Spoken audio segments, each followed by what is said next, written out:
সকাল 9টায় ঘুম থেকে উঠছি, তখন ক্ষুধা লাগছে। তারপর বাজার করলাম, ডিম আনলাম, রান্না করলাম, খেতে বসলাম। এখন বাজে 12টা। 3 ঘন্টা। 3 ঘন্টা ক্ষুধা লাগছে 9টায়, খাচ্ছি 12টায়।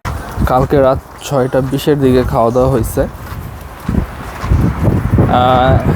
1টার গাড়িতে রুমে আসছি, রাত 1টা। তারপর আর কিছু খাওয়া হয় নাই, তখন তো চোখে ঘুম, শরীর টায়ার্ড। তো ঘুম থেকে উঠছি আজকে সকাল 9টায় ঘুম ভেঙে গেছে। তো প্রচুর ক্ষুধা লাগছে, কিন্তু খাওয়ার তো আর রুমে নাই, কারণ রুমে তো আর রান্না করি না, রান্না করাও ছিল না। এই জন্য এখন উঠে বাকালা, মানে একটা দোকান বাকালা বলে এখানে আসতে হলো। যাচ্ছি বাকালাতে, গিয়ে ডিম নিব, ডিম আর হচ্ছে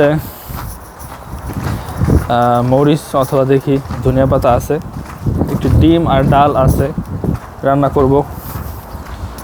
মানে শর্টকাট, ক্ষুধা প্রচুর লাগছে, ওই জন্য শর্টকাটে যেটা রান্না করা যায় ওইটা এখন রান্না করে তাড়াতাড়ি খেতে হবে, প্রচুর ক্ষুধা লাগছে।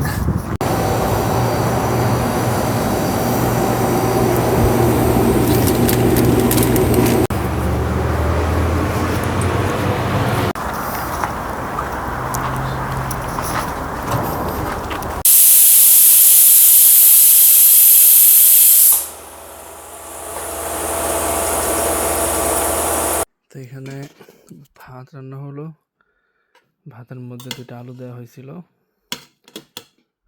আলু 2টা ভর্তা করব। আলু ছুলে দিছি যাতে পরে আবার কষ্ট করে ছোলা না লাগে। আর এখানে পেঁয়াজ মরিচ আর একটু ধনিয়া পাতা হালকা হালকা করে ভেজে নিয়েছিলাম।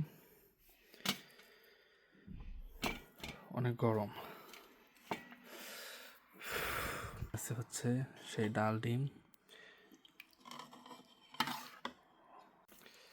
অনেক গরম, ক্ষুধা লাগছে অনেক বেশি। তারপরেও তাড়াহুড়া করে ভর্তাটা বানাইতেছি, কিন্তু হাত পুড়ে যেতেছে, অনেক গরম।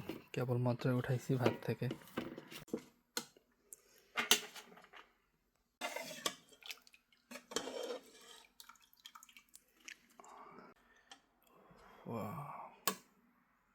নিজের হাতে সুস্বাদু ডাল রান্না, আলু ভর্তা। বিসমিল্লাহ।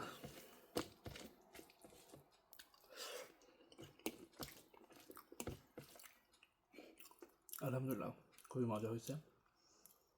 সকাল 9টায় ঘুম থেকে উঠছি, তখন ক্ষুধা লাগছে। তারপর বাজার করলাম, ডিম আনলাম, রান্না করলাম, খেতে বসলাম। এখন বাজে 12টা। 3 ঘন্টা। 3 ঘন্টা ক্ষুধা লাগছে 9টায়, খাচ্ছি 12টায়। এটা হচ্ছে প্রবাস লাইফ।